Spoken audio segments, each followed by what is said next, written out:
Olá, pessoal, boa noite. Beleza pura aí com o pessoal? Já iremos iniciar aí a nossa live, né?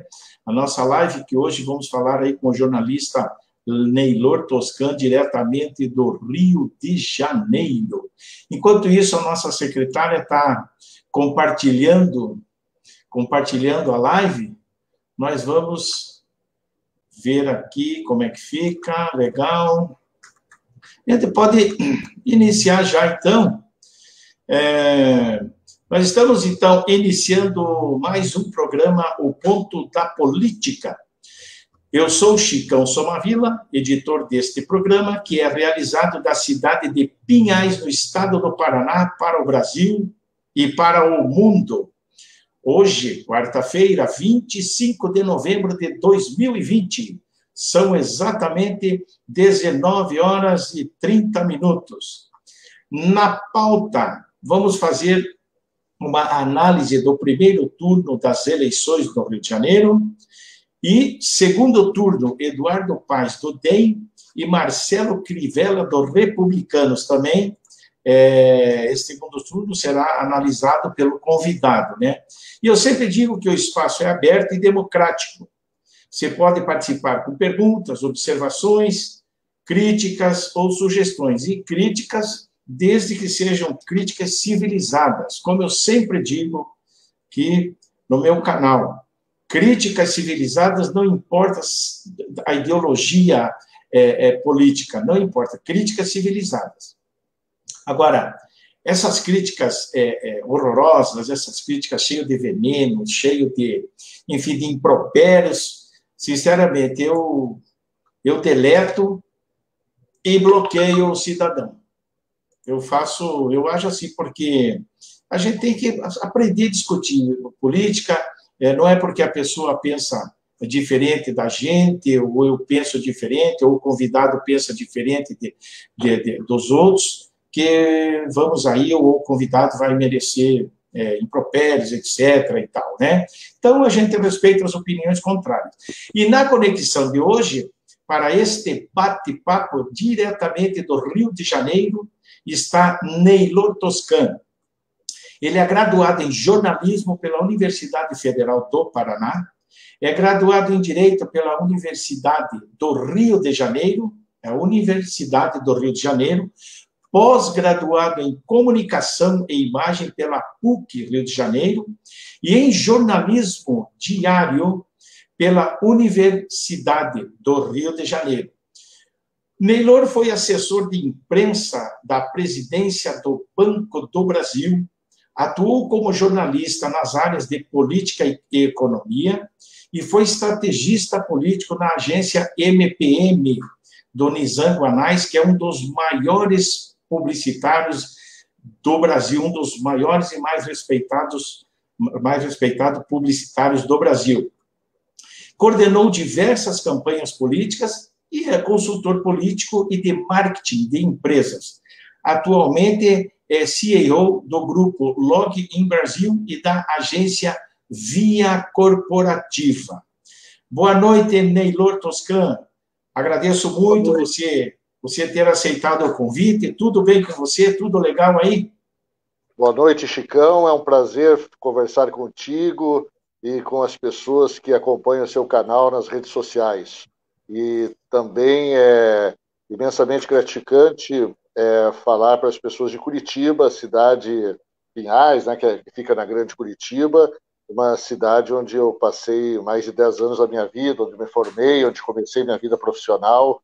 Então, é uma satisfação muito grande falar com o povo paranaense. Legal, muito legal, bacana. Deixa eu ver quem que está chegando por aqui.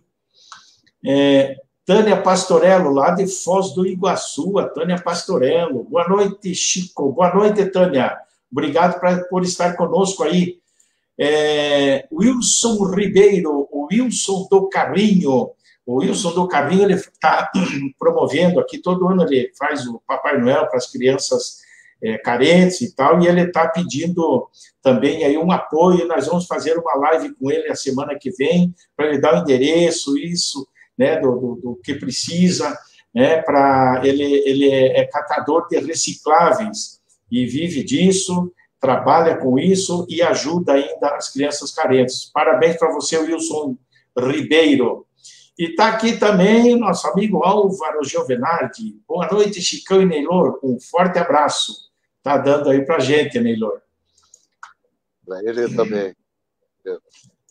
Legal, legal. Neylor, eu sempre faço um bate-papo inicial que eu chamo de esquentando os tamborins. Antes da gente iniciar o bate-papo nosso sobre as eleições aí no Rio de Janeiro. A grande imprensa apontou, há alguns dias, problemas de desvios de verbas e superfaturamento na aquisição de respiradores que serviriam para amenizar o sofrimento e, claro, também para salvar a vida das pessoas acometidas aí pelo coronavírus. Até prisões aconteceram aí no Rio de Janeiro. Eu pergunto para você, como que você vê isso? Qual a situação no Rio de Janeiro em relação ao enfrentamento à Covid?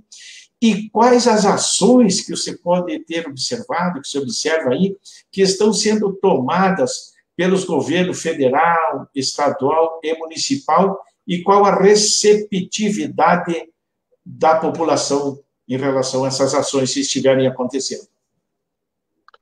Olha, Chicão, aqui no Rio, não diferente do resto do país, quando a pandemia do Covid-19 se alastrou, virou uma realidade no início de março, metade de março mais ou menos, o Estado, as autoridades correram para tentar minimizar os efeitos da pandemia e nessa compra de equipamentos, nas aquisições, vários tentaram levar vantagem, né?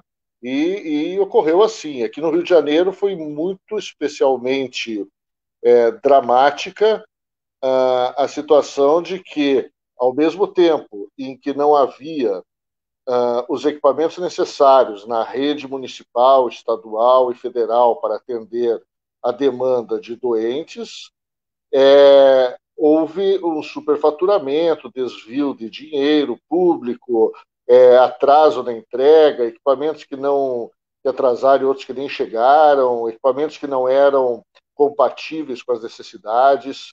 Isso se deu a tal ponto no Rio que o secretário de Saúde do Estado foi preso, uma máfia toda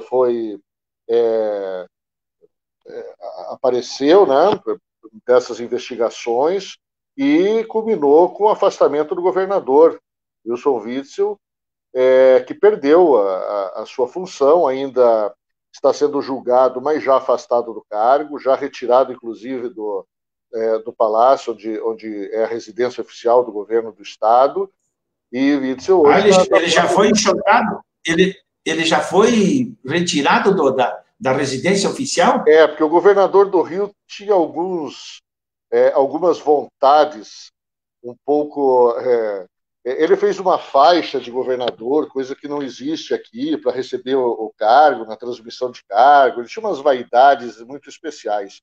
E uma delas foi a de fazer questão de ficar no palácio quando afastado temporariamente, né, provisoriamente da função pela Assembleia Legislativa.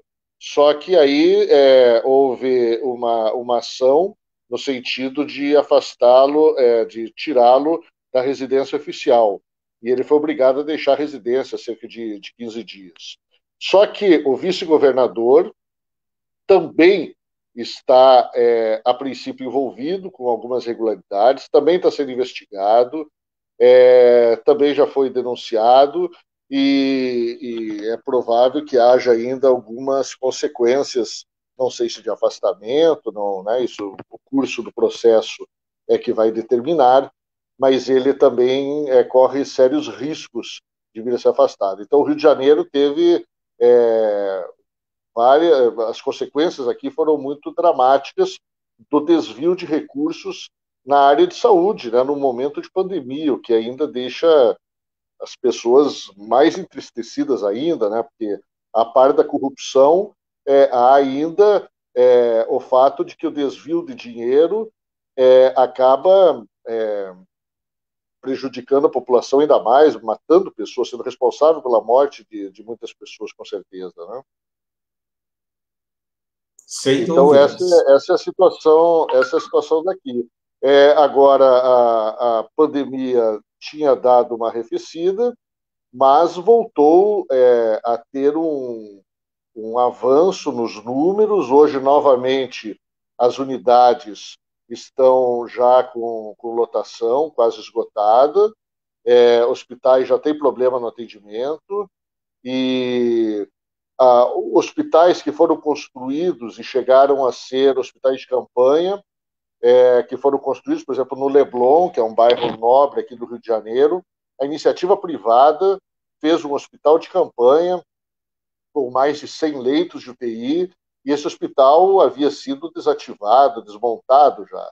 E a gente vê que a falta de cuidado de parte da população, a falta de direção dos governantes, no sentido de esclarecer, de convencer a população da gravidade da situação, esse clima meio negacionista com relação à pandemia, fez com que pessoas tomassem menos cuidado, principalmente as menos esclarecidas, e com isso houve um aumento muito grande do número de casos novamente. Então, como em muitos lugares, como aí no Sul, né? Florianópolis, ainda mais que Curitiba, vive uma situação muito dramática nesse momento, mas o aumento aí em Curitiba também é uma realidade, em outros lugares, né, do país. Então, a gente torce porque a vacina parece que está cada dia mais próxima, mas enquanto isso há que se cuidar. Legal. Legal tua explanação. Isso aí a gente fica sabendo, né? Também por outras fontes que não só os grandes jornalões, que às vezes não trazem os detalhes que aqui os nossos convidados conseguem colocar, né? Dailor, no primeiro, partindo agora aí para as eleições, né? No primeiro turno das eleições na cidade do Rio de Janeiro, 14 partidos, 14 siglas de espectros ideológicos diferentes estavam na disputa. Partidos de direita, de centro-direita, de esquerda, de centro-esquerda. Porém, né, o eleitor carioca resolveu mandar para o segundo turno 2 partidos aparentemente da mesma linha ideológica, ou próximas, digamos assim, o DEM e os republicanos. Eu peço para você, especificamente sobre os partidos, eles são iguais ou diferentes mesmo, ideologicamente falando? E a que fator ou fatores você atribuiria o baixo desempenho dos partidos progressistas? Enquanto você vai falando, eu vou procurar ver se eu coloco uma imagem também aqui, por favor, à vontade. Olha, eu te diria a primeira parte da sua pergunta com relação aos partidos, se eles são iguais ou não. Eu diria que o Partido Republicano é um partido que tem uma linha mais homogênea a nível nacional, porque é um partido que tem uma ligação muito estreita com a igreja, né, com os evangélicos. É um partido que tem uma clara identidade muito conservadora, muito baseada nas pautas de costumes, e tem realmente uma identidade homogênea quase que no país inteiro. O DEM já é um partido muito diferente disso. Enquanto no Rio de Janeiro, por exemplo, o DEM tem uma característica, na Bahia tem outra, em Goiás tem outra, para explanar em 2 ou 3 ou 4 lugares. Em Goiás, por exemplo, o DEM é muito ligado, é coordenado, né, presidido pelo governador Ronaldo Caiado, que é um homem da UDR, como aí no Paraná é Abelardo Lupion e outros, Reitor Stefanes. Então são pessoas politicamente conservadoras, muito conservadoras, e ligados à direita. No Rio de Janeiro, o DEM sempre teve uma característica um pouco diferente, como é um pouco diferente em outros lugares, onde o DEM teve, enfim, regionalmente, um país continental como o Brasil tem muito disso, né? Ainda mais aqui onde os partidos não têm uma identidade nacional muitas vezes. Então, o DEM é um partido bem segmentado. No Rio de Janeiro, o DEM é comandado hoje pelo Eduardo Paes, que é o candidato a prefeito, e pelo grupo ligado ao hoje vereador César Maia, reeleito, pai do presidente da Câmara dos Deputados, do Rodrigo Maia. Mas César Maia nunca foi um homem ligado ao que originalmente foi o DEM, que era o PFL, que era a Arena. Ao contrário, César Maia tem uma origem no brisolismo, né?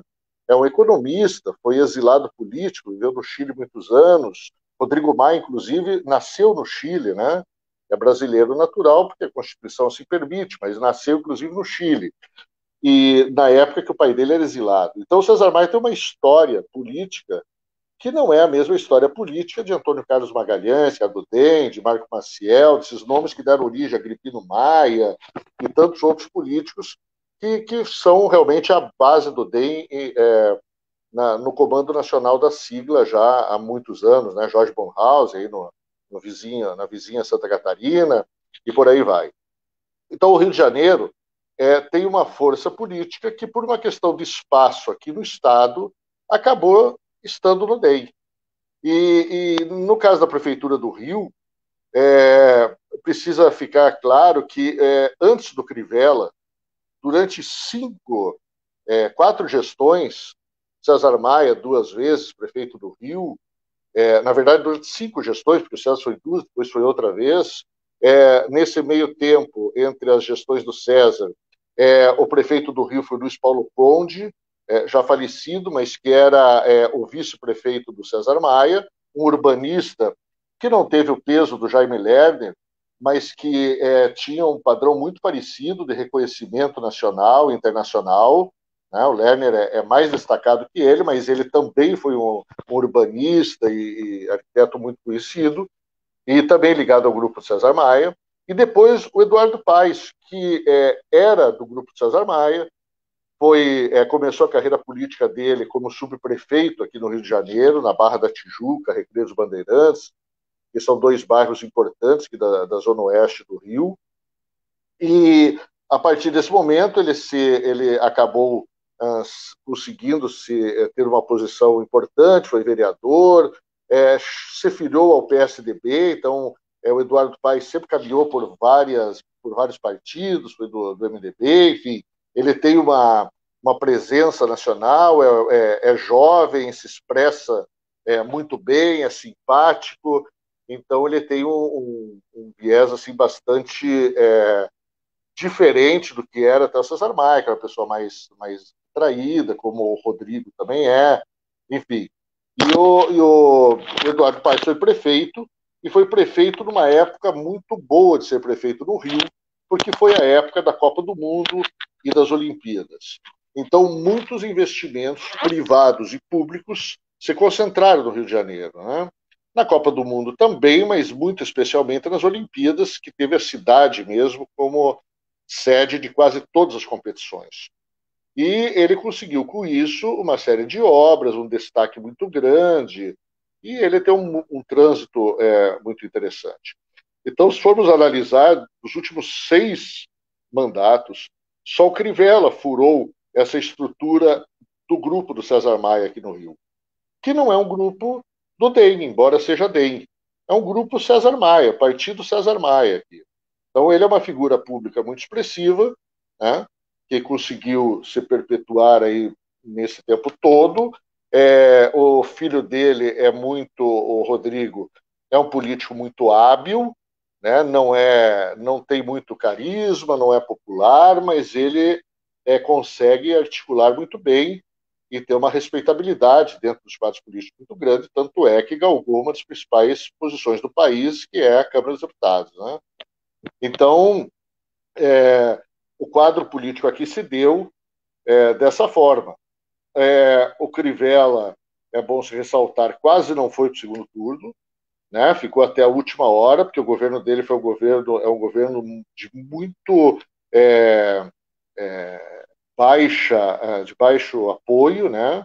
É muito mal avaliado, porque por diversos fatores, né? Os principais deles é porque realmente, além de o Crivella ser ligado a uma igreja, isso já cria nele, e ele faz questão de fazer coisas ligadas à igreja na gestão, então houve vários escândalos aqui ligados ao fato dele ser um bispo da igreja. Por exemplo, agora no Covid-19, na divisão dos equipamentos, o tomógrafo, por exemplo, que a prefeitura comprou para fazer os exames na Rocinha, que é uma comunidade onde moram mais de 100 mil pessoas aqui no Rio, né, a maior comunidade aqui da cidade, enquanto uma única, que fica aqui no coração da zona sul do Rio de Janeiro, quer dizer, um lugar muito importante, vizinho da Gávea, vizinho de São Conrado. Ele colocou o tomógrafo da prefeitura no pátio da Igreja Universal. Então, assim, esse tipo de desgaste e uma falta de cuidado, uma falta de preparo, embora o Crivella seja engenheiro de formação, ele se demonstra muito despreparado pessoalmente, ele fala mal, ele não consegue ter um apoio. E também ele mistura muito política com religião, então, né? O que outros aí dificilmente fazem isso. Porque isso gera, ao passo que de um lado gera uma fidelidade de um eleitorado, então assim, cerca de 14%, 15% que é muito fiel, porque a parte mesmo dos evangélicos neopentecostais, né, que é a área onde ele atua, embora tenha essa fidelização de parte eleitorado, mas ele, ao mesmo lado, com isso, cria muita gente acaba não gostando disso, né? E ele fica com altos índices de rejeição. Então, o que aconteceu é que o Crivella, prefeito da cidade, né, que quase não foi para o segundo turno. Foi porque no finalzinho ali acabaram desconstruindo a imagem da Marta Rocha, que é uma delegada. Exatamente aqui que eu queria que eu tenha aqui. Você vê o Eduardo Paes, desculpe ter interromper assim, 37,01%, 974.804 votos. O Crivella, 576 mil, praticamente a metade mais um pouco, né? 21,90%. Então, isso aí seria realmente por causa dessas atitudes dele, que ele tenha tomado, que ele tenha, por exemplo, durante as enchentes aí no Rio de Janeiro, né, onde ele, né, durante essas enchentes aí, que ele atacou a população, dizendo que a população pobre que morava em lugares assim para fazer... Eu até salvei aqui, é incrível, sabe? É incrível, né? Ele diz que a população queria fazer cocô e xixi de graça, coisas dessa natureza, assim, sabe? Coisas que não... Houve uma série de declarações bastante atrapalhadas dele, né? Pelo despreparo político de um lado, pela autossuficiência de outro, ele é muito mal assessorado, tipo político que não gosta muito de opinião, de assessores, etc. Ele acaba fazendo de uma forma que é mais o que vem à cabeça fala, meio no estilo Bolsonaro, meio... assim, tem um estilo pessoal meio parecido, e não dá muita importância a esse trâmite, e acabou tendo vários episódios aqui. Viu, Nelor? Nós já entramos nessa aí, eu gostaria de mostrar aqui, desculpe, aqui, ó, a pergunta que eu fiz também, a que fator ou fatores você atribuiria o baixo desempenho dos partidos progressistas? Eu digo isso porque as abstenções dos cariocas aí no primeiro turno elas foram altas, chegando aí a 1.590.876 votos, o que equivale a 32%, né? Esses números, eu pediria para você, são reflexos da pandemia ou do descrédito da população em relação à classe política? Ou tem outros influenciadores, digamos assim? E eu quero mostrar... Pois não? Desculpe, eu quero mostrar aqui o baixo desempenho, Neylor. Aqui, ó, por exemplo, vamos ver se eu aumento aqui para o pessoal poder ver melhor ali, ó. Eu digo assim, ó, Marta Rocha, o Eduardo Paes, 37%, Crivella, 21%. Marta Rocha, 11%, Marta Rocha do PDT, 11,30%, Benedita da Silva do PT, 11,27%, depois o pessoal, daí tem o Luiz Lima do PSL, 180%, mas eu digo, são partidos de direita ali, mas o PDT e PT, o que você atribuiria esse baixo desempenho? Olha só, primeiro, respondendo só a questão da abstenção, foi um fenômeno nacional, né? Abstenção muito alta, é um fenômeno que tem, por certo, dois fatores que me parece que são meio consensuais na análise que se faz do primeiro turno da eleição. O primeiro desses fatores é a pandemia, né? Porque realmente muita gente não saiu de casa para votar. Porque tem medo. Então, assim como tem gente que trata a pandemia com certo descaso, há muita gente, eu, por exemplo, não saio de casa nunca, né? A gente trabalha em home office, todo mundo da minha empresa, a gente mantém uma postura em muitas grandes empresas do Rio de Janeiro, algumas são clientes nossas, os funcionários não foram ainda trabalhar da sede das empresas. Então, há uma questão certamente ligada à pandemia no aumento da abstenção. Um segundo aspecto que eu acho que é muito relevante, também me parece meio consensual, é que é um descrédito com a classe política, muito especialmente pelos problemas enfrentados pelo governo federal, tanto na condição da pandemia quanto na condição da economia, estão levando ao desgaste muito rápido do presidente, né? Então, você veja que o presidente está a um passo de não fazer nenhum prefeito importante no país. O último que, no segundo turno, o prefeito que ele tem mais importante para fazer, que é Fortaleza, as pesquisas indicam que o capitão que ele apoia, o capitão Wagner, vai ser derrotado pelo candidato da família Ciro Gomes, que é apoiada lá agora no segundo turno pelo PT, que perdeu com a Luiziane, e por outros partidos de esquerda. Então, provavelmente, a derrota que o presidente vai ter no país inteiro é também espelho de uma visão menos positiva que a população tem. E como a população acreditou muito em massa num movimento muito forte há menos de 2 anos, né, há 2 anos exatamente a eleição, é natural que haja um descrédito agora mais potencializado e que isso tenha levado a uma abstenção maior. As pessoas perdem a motivação para votar, perdem a esperança, se sentem desiludidas, e isso tem reflexo no momento de votar. Quanto à questão da esquerda aqui no Rio de Janeiro, até uma semana antes da eleição, a situação era muito diferente da que houve no dia da eleição em termos de percentual. Se você olha no resultado final, o Crivella com quase 22% e a Marta Rocha com 11%, parece que o Crivella fez o dobro, parece não, fez o dobro dos votos, né?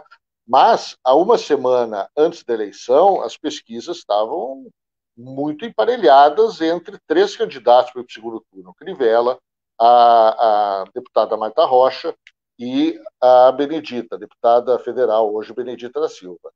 Só que houve uma desconstrução muito grande em cima, principalmente da Marta Rocha, que é quem mais se destacava na perspectiva do segundo turno, por conta dela ter sido delegada chefe da Polícia Civil do governo do Sérgio Cabral, que está lá preso em Jericinó, com mais de 180 anos de condenação, realmente numa situação muito comprometedora. E esse desgaste, quando a campanha corria o risco de a Marta Rocha ir para o segundo turno,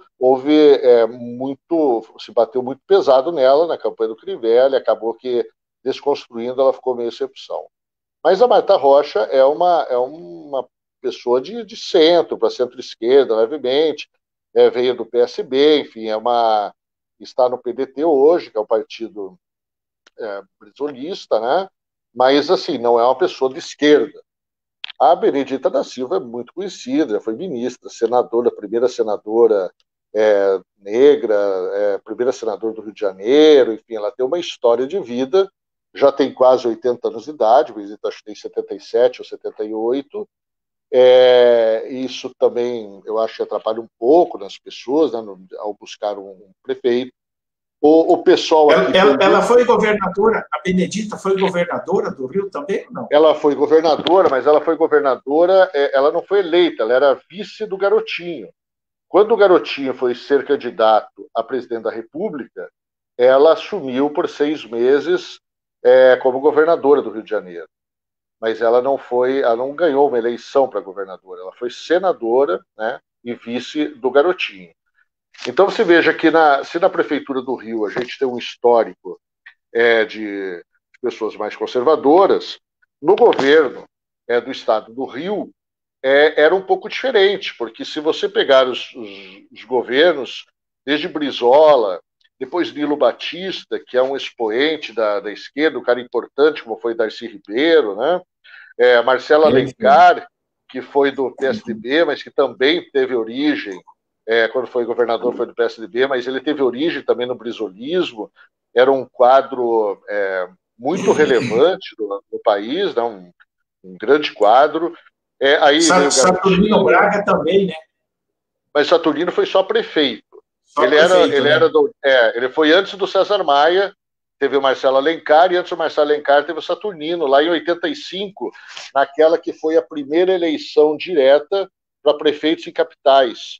Quando, ao final lá da ditadura, em 82 teve outros municípios, em 85 as capitais passaram a poder votar junto com os municípios da dita área de segurança nacional, onde no caso do Paraná incluía Foz do Iguaçu. Até então Foz do Iguaçu tinha prefeito biônico.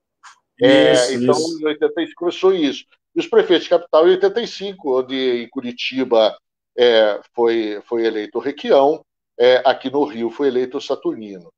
Então, de lá para cá, o Saturnino foi um prefeito muito mal avaliado, embora seja um homem público muito respeitado. Enfim, ele tem sempre uma conduta, ele tem uma vida ilibada, diria assim, mas administrativamente foi uma época de caos aqui na prefeitura, você deixou de pagar funcionalismo, enfim, ele saiu muito desgastado.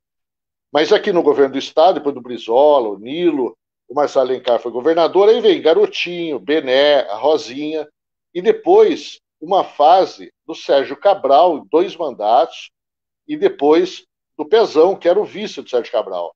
E o Sérgio Cabral era uma pessoa que não dá para dizer que era de esquerda, mas era um cara tido como progressista ao longo do tempo, né? Ele tinha uma ótima relação com o governo Lula, ele não era estreito ideologicamente, só que se perdeu, né? Um caso de alguém que se deixou corromper, assumiu aí nos diversos processos, fez delação, assumiu a culpa do que fez e agora está pagando, né? Enfim, esperamos que tenha a oportunidade de se ressocializar, né? Que é o que a gente espera de todas as pessoas que erram, né? Que elas tenham oportunidade na vida de poder mostrar que se corrigiram, né? Mas ideologicamente o Rio, então, há um bom tempo, sendo o município era mais conservador, no estado era mais avançado. Só que houve certos problemas aqui na gestão, né? O Garotinho tem um lado muito mais populista, né? A Rosinha, a esposa dele, que também foi governadora, também tem o mesmo estilo. Isso tudo foi desgastando. E o desgaste, eu acho que maior para a esquerda, foi o fato do que aconteceu no Mensalão, depois na Lava Jato. Então, tudo isso teve reflexo, né? Então, os partidos têm muita dificuldade. E aqui não havia grandes quadros do PT. Havia basicamente a Benedita. Hoje eleito vereador Lindbergh Faria, mas foi prefeito lá de Nova Iguaçu, não era também um quadro, foi eleito senador, mas era um quadro também que não chegou a ter um destaque aqui a nível estadual tão grande, embora tenha conseguido se eleger senador, mas ou foi quando se elegem 2 senadores na mesma eleição. E aí ele conseguiu. Depois se elegeu agora vereador. Então, há uma falta de quadros aqui, porque o PT, desde muito cedo aqui no Rio, foi perdendo grandes lideranças. Vladimir Palmeira, que era junto lá com José Dirceu, com tantos outros, com o próprio José Serra, era um dos grandes líderes do movimento estudantil nos anos 70, né, desde o congresso lá de Biúna da UNE, e ele saiu logo do PT, se afastou, enfim, por questões de divergências. Fernando Gabeira, que era um quadro tão importante aqui, também acabou depois saindo, saiu muito cedo. O Milton Temer, que é irmão do Michel Temer, mas que tem uma história de vida completamente diferente da do irmão, né? O Milton é um cara progressista, também acabou se afastando, foram se desiludindo da política, se afastando. E o PT no Rio de Janeiro ficou muito enfraquecido de bons quadros.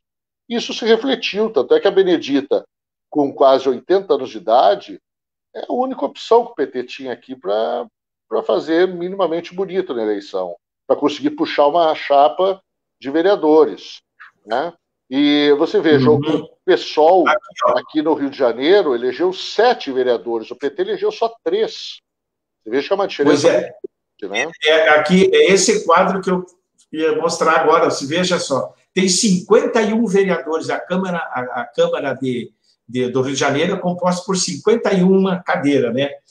7 do DEM, o PSOL, 7, né? Aqui já a esquerda, na candidatura, digamos assim, na disputa proporcional, já cedeu bem, né? O DEM com 7, o PSOL com 7, talvez seja reflexo da Marielle Franco e do trabalho forte que as mulheres do PSOL fazem aí, né? Aí os republicanos, do Crivella, 7, daí o Avante 3, PSD 3, PT 3, né? E vem vindo aqui, o Cidadania 2, PL 2, PP 2, PSC 2, também que é da bancada evangélica, o PTB do Roberto Jefferson lá, 2. Aí vem aqui a Democracia Cristã, é essa, né? O MDB 1, o MDB no Rio de Janeiro, 1 vereador só. O Novo 1, Patriotas 1, PDT 1. É incrível. Daí o PMN... Sem esquecer que o Eduardo Paes, quando prefeito há 4 anos, foi prefeito pelo MDB, né? Então o MDB hoje, 4 anos depois, tem 1 vereador. O PDT tem 1 vereador só, elegeu 1. Agora o pessoal elegeu 7. O pessoal, sim, é importante a participação, o que ocorreu aqui com a Marielle nesse crescimento. A ex-namorada da Marielle foi eleita vereadora agora, né? A viúva da Marielle foi eleita vereadora com uma grande votação, mas aqui há quadros muito destacados do PSOL. Também eleito, mais votado aqui, o Chico Alencar, mais votado PSOL, é um deputado já de 6, 7 mandatos, muito respeitado aqui, né? O Freixo, né, que foi candidato, ia ser candidato a prefeito, depois desistiu porque não conseguiu unir a esquerda, e talvez aí seja o principal problema dessa votação, que se o Freixo tivesse conseguido unir a esquerda e ser o candidato, que era uma condição que ele colocava para se candidatar, de ter o apoio do PT, do PDT e de outros partidos, ele poderia talvez estar disputando hoje o segundo turno, provavelmente estaria. E ele é um quadro dos mais destacados aqui. Então, o PSOL tem quadros bastante importantes aqui no Rio de Janeiro, e eu destacaria pelo menos esses 3 agora, né? Mas a candidata a prefeito também aqui no Rio é uma deputada negra, a Renata também tem um destaque, não tão grande quanto os outros, mas também é uma... Renata Souza. Isso. Então, eu acho que o desgaste da esquerda aqui foi um pouco esse, né? Uhum. Do desgaste de ter absorvido, o levado para ela o desgaste que se teve a nível nacional de toda a esquerda por conta do que ocorreu no governo, no final aí dos escândalos aí, envolvendo os governos petistas, né? Não, é, vários partidos acabaram escapando disso, né? Embora estivessem tão ou mais enrolados que o PT, mas o PT acabou ficando com essa marca e eu acho que vai ainda um bom tempo para poder É, se reposicionar, se for conseguir isso, né? legal. Deixa eu ler alguns nomes que estão aqui na minha página pessoal. Até eu peço ao pessoal que estiver na página pessoal que puder migrar lá para a página do blog do Chicão, que daí eu consigo mostrar os nomes lá. O Aloysio França está participando, nos prestigiando. Ele é o presidente da Rádio FM Nova Pinhais, rádio comunitária aqui de Pinhais. O Álvaro Giovenardi está lá. Aí tem o Nelson Giovenardi, a Tânia Mara dos Santos Virgílio, né? Estão conosco aí. Deixa eu ver aqui, eu vou voltar para cá. Aqui tem mais uma participação aqui. O Álvaro Giovanni fala, o fato dos partidos progressistas resolverem cada um lançar, deixa eu tirar cá, cada um lançar seu candidato não teve influência nessa baixa votação, diz ele aqui. Aí, Eu acho que cadê sim, aqui? né? 50 cadeiras, Chicão. A outra é de vereador federal. Ah, é o Carluxo, tá certo. Tá certo você. Então, essa Então, eu pergunta. acho que a falta de união, claro que levou a isso. Mesmo fenômeno que aconteceu em São Paulo, só que São Paulo talvez tenha tido tempo, e como o Boulos tem um destaque maior, ele conseguiu trazer para ele, né, boa parte dos votos petistas. Você vê que o Gilmar Tato, que é um quadro bastante histórico já do PT, né, a família dele, o Arcelino, o irmão dele também é deputado, elegeram agora outro vereador, enfim, eles não tiveram uma união, mas o Boulos conseguiu ir para o segundo turno. Aqui no Rio houve um fenômeno parecido, mas sem que se conseguisse, né, se dividir os votos. O pessoal não tendo a candidatura do Marcelo Freixo, ele acabou tendo uma votação muito menos expressiva, né? Porque a Renato Souza é muito menos conhecida que ele, e com isso acabou quebrando, e a Marta Rocha também, se veja, só Benedita mais Marta já daria 22%, o que passaria o Crivella, sem contar mais, eu acho que foram cerca de 6 ou 7% que a Renata fez. Então, Uhum. assim, poderia sim ter representado em segundo turno uma união da esquerda aqui, sem dúvida. Legal, legal. E a gente seguindo para frente, como diz, claro, normalmente em disputas eleitorais, campanhas, enfim, os envolvidos, os interessados, né, eles não rejeitam apoios, principalmente no segundo turno, né, ou dificilmente rejeitam. Pois é claro que ele sabe que esses votos aí que eles possam vir a rejeitar podem definir uma disputa. Então, eu digo, o atual prefeito Marcelo Crivella, né, Marcelo Crivella é apoiado por Jair Bolsonaro, sem partido. Dois filhos de Bolsonaro recentemente migraram, né, para o mesmo partido do atual prefeito republicano. Por outro lado, o Eduardo Paes está articulando também apoio de deputados bolsonaristas, os deputados lá do PSD, e também ele flerta com gente do PSOL para apoiá-lo no segundo turno. Né? E lembro também, como você falou, também que o Crivella tem apoio da Igreja Universal, certo? E seria possível você fazer uma avaliação sobre a tendência desses apoios? Para que lado esses apoios deverão seguir? Eduardo Paes ou Marcelo Crivella? Olha, E também as pesquisas de intenção de voto, elas podem definir esse apoio para que lado eles irão? é que aqui a eleição tem uma característica que, ao contrário de São Paulo, ao contrário de Recife, ao contrário de outros lugares onde a disputa está bem emocionante, que no Rio a fatura está praticamente liquidada, né?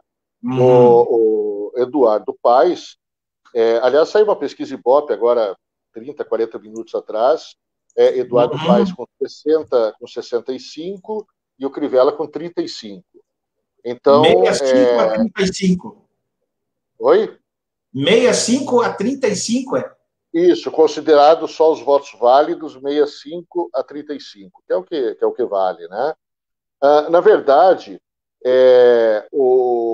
os apoios aqui de segundo turno são muito pragmáticos, né? O PSOL já disse que é oposição ao governo do Eduardo Paes, mas é voto contra o Crivella no segundo turno. Porque o Crivella aqui tem uma imagem, para que vocês possam entender, meio parecido do que é a do Bolsonaro a nível federal. As pessoas ou amam ou odeiam, não tem muito meio termo. Em São Paulo, você pega, por exemplo, o Bruno Covas, é uma figura pública que não desperta esse mesmo tipo de sentimento. Né? Você não ama ou odeia o Bruno Covas necessariamente, ele é uma pessoa que tem um trânsito em diversos setores da sociedade. Aqui no Rio de Janeiro, não. O Marcelo Crivella é um político ao estilo Bolsonaro. Então, ele é um estilo que tem os seguidores muito fiéis, mas que, por outro lado, tem grande parte da população que detesta, né? Que não votaria nele nunca. Então, o índice de rejeição dele é absurdo. Então, o pessoal, por exemplo, já declarou que vai votar no Eduardo Paes. Os bolsonaristas, alguns, não, eles têm um instinto de sobrevivência política, né? Isso é muito comum também, que a política local se sobrepõe à nacional. Isso é muito comum. Nós temos casos aí de prefeitos do PT com o vice do PSL e casos de Isso. prefeito do PSL com o vice do PT no município do país. Isso não quer dizer que seja uma junção de Lula com Bolsonaro, Bolsonaro com Lula. É porque há um Uhum. pragmatismo, né, na hora de se definir apoios Uhum. locais, porque aqui equivale depois da eleição de deputado, e aí se negociam apoios, se negociam cargos, funções, etc. Então, assim, por exemplo, o PSL teve como candidato aqui no Rio de Janeiro um ex-nadador olímpico, Luiz Lima, que é um esportista respeitado à época dele, hoje já está fora, né, do esporte há algum tempo, que é do PSL e que é uma figura simpática ao Bolsonaro. Não é uma crítica ao Bolsonaro, um crítico ao Bolsonaro, como é, por exemplo, em São Paulo, a Joyce Hasselmann, que é do PSL, que concorreu pelo PSL, mas que tem uma postura absolutamente de enfrentamento, né, com o governo federal. Aqui não. E mesmo assim, tendo um candidato simpático pelo PSL, Bolsonaro aqui está apoiando o Crivella e chamou o Crivella para uma live dele aí na semana passada, naquele espaço lá que ele chamou de programa eleitoral do Bolsonaro, lá no Palácio do Planalto, da Alvorada, enfim. Então, Ele aqui ninguém viaja na considera. maionese nessa situação, né? Uma É, palavra assim até meio chula. Ele viaja muito na maionese, ele né? está tendo que O responder por Bolsonaro. isso. Está tendo que responder por isso. O Ministério Público Federal parece que está entrando com ações, etc. Mas, enfim, é uma questão local aqui, o apoio dos setores do Bolsonaro e do Eduardo Paes. Eduardo Paes é um cara que no Rio de Janeiro é um político, e no Rio de Janeiro tem um trânsito muito forte, muito grande, com vários setores. Então, natural que ele tenha esse apoio, né? E os deputados que estão apoiando ele sabem que daqui 2 anos tem eleição para deputado e que é importante ter um aliado aqui, ter um secretário municipal, né, poder conversar aqui no município de uma outra forma. Além de que se projeta a possibilidade de um desgaste muito grande do governo federal daqui para frente, ainda maior do que foi até agora. Não podemos esquecer que o IPCA, né, o índice de inflação, a primeira prévia de inflação, veio com 0,87 agora, né, hoje. É muito alto isso. Isso foi o maior desde mais de 10 anos. Então, assim, Mas o Bolsonaro já colocou essa alta da inflação na pandemia. Você ele pode imagine. falar o que ele quiser, mas se isso vai ou não convencer as pessoas, isso ao longo do tempo vai se demonstrar. Porque a pandemia vai acabar daqui 1 mês, 2 meses, com o início da vacinação, 3 meses, e a inflação tende a piorar, porque os conceitos macroeconômicos estão muito mal levados. Há uma responsabilidade fiscal hoje, né? Há um o pagamento dos benefícios, enfim, não se privatizou, não se cortaram os gastos que eram necessários, não houve nenhuma das medidas indicadas em campanha.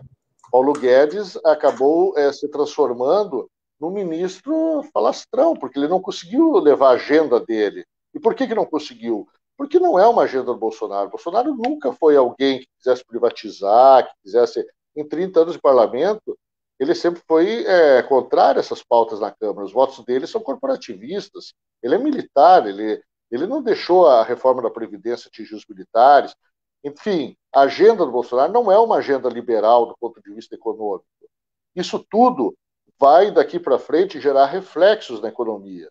Então, eu estou dizendo tudo isso para dizer que as pessoas que estão meio que se descolando dele o fazem de uma forma bem consciente, porque sabe que haverá um desgaste logo mais e não se tem o mínimo de certeza, ou diria até mais, há muita dúvida de qual o tamanho da força que Bolsonaro possa ter ali para frente. Não dá para se esquecer também que a derrota de Trump nos Estados Unidos abalou muito, né, as perspectivas de Bolsonaro aqui, porque ele virou uma figura muito isolada no mundo inteiro, né? Brigado com o presidente da França, brigado com os Estados Unidos, brigado com vários outros aí, na verdade. Com a Angela Merkel. Com todo mundo, né? Porque a pauta aqui da Amazônia, a pauta dos cuidados ambientais é uma pauta crescente no mundo. Né? O mundo não é negacionista. Na linha de Bolsonaro hoje no mundo, tem o presidente da Hungria e o presidente da Bielorrússia. E agora está o Putin na Rússia fazendo alguns agrados aqui para o Bolsonaro sujeitar isso. Então, é uma pauta muito complicada daqui para frente econômica, né? O que tem aí.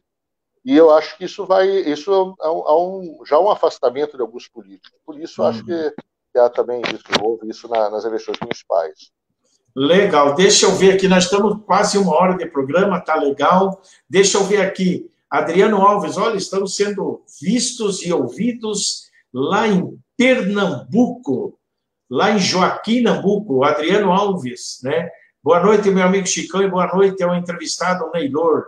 Legal, o Adriano é vereador lá, não sei, ele falou que não ia, me falou uma certa ocasião, que ele não iria concorrer, não sei se você concorreu ou não aí, Adriano Alves, beleza? Um abração para você, obrigado aí pela presença. E eu peço a vocês que estão nos assistindo que, por favor, compartilhem aí a nossa live, para que mais pessoas fiquem conhecendo o nosso trabalho e também, evidentemente, né, o nosso convidado, que está falando lá do Rio de Janeiro, Neylor Toscan, que é graduado em jornalismo pela Universidade Federal do Paraná, graduado em Direito pela Universidade do Rio de Janeiro, pós-graduado em Comunicação e Imagem pela PUC, Rio de Janeiro, e em jornalismo diário pela Universidade do Rio de Janeiro. Foi assessor de imprensa da presidência do Banco do Brasil, atuou como jornalista nas áreas de política e economia e foi estrategista político na agência MPN de Nizango Anais, um dos maiores e mais respeitados publicitários do Brasil e não sei se do mundo, acredito também. Coordenou também, o Neylor coordenou diversas campanhas políticas e é consultor político e de marketing de empresas. Atualmente é CEO do grupo Log em Brasil e da agência Via Corporativa. E nós seguindo aqui, deixa eu ver aqui o que mais nós temos aqui. Eu acho só que eu poderia, comentando, já que estamos com a audiência em Pernambuco, claro, o caso de Recife, que é uma situação muito especial de segundo turno, né, onde há 2 partidos de esquerda disputando. A deputada federal do PT, Marília Reis, com o primo dela, o João Campos, filho do Eduardo Campos, né, que é neto do Miguel Arraes.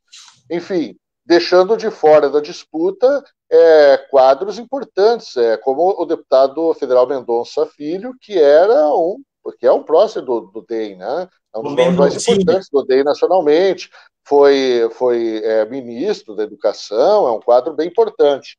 E a esquerda conseguiu lá colocar 2 quadros, né, no segundo turno. Então, é uma situação bem diferente de vários outros lugares do país. Perfeito, perfeito. Então, e tudo indica, como já as pesquisas estão falando aí, como você mesmo contou, 65% aí dos votos válidos, né, o Ibope, você falou, apontou hoje aí para o Eduardo Paes e 35% para o Crivella. Mas tudo indica mesmo que o Eduardo Paes seja consagrado como novo prefeito do Rio de Janeiro no domingo. Mas caso realmente, como é uma eleição, não é certeza, pode estar perto da cadeira da prefeitura, né? Mas caso se conforme a vitória de Eduardo Paes, do DEM, sobre Marcelo Crivella, do Republicanos, no próximo domingo, o que a derrota de Crivella representará para as intenções de Bolsonaro em 2022? Seria a última pergunta que eu teria.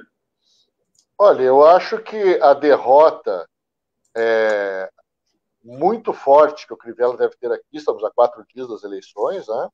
É uma derrota que se estampa muito forte.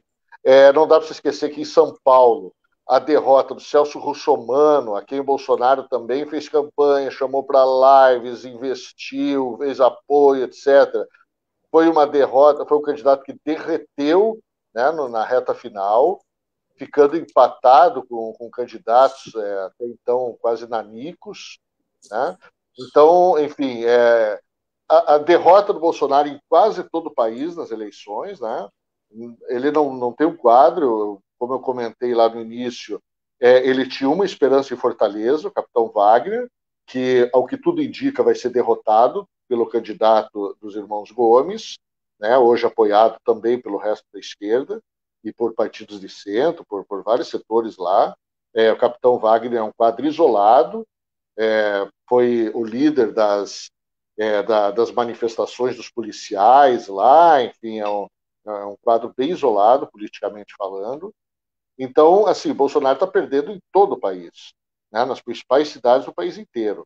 Eu acho que tem, sim, um forte aviso do eleitorado para o presidente sobre a forma dele governar, sobre o que é a prioridade no governo dele, né? Então, acho que isso não pode deixar de ser visto, porque é um recado das urnas. Como foi um recado para os políticos em geral em 2018, quando se elegeram candidatos absolutamente desconhecidos, né? Quem já tinha ouvido falar no governador de Santa Catarina antes dele ser eleito em 2018? Ninguém, né?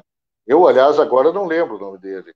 E acompanho política há tantos e tantos anos, mas não lembro. Foi afastado, está O vice-governadora no próprio Witzel, poder. o próprio Então, Witzel também. isso, eu sou Witzel. Quem que conhecia? Era um juiz que não tinha o nome que tem o Bretas, por exemplo, agora, o Sérgio Moro, nada, era um desconhecido, ninguém sabia. Como era uma desconhecida, a candidata dele a prefeita agora, que fez também meia dúzia de votos, Heloísa, e também ninguém sabe de onde que veio.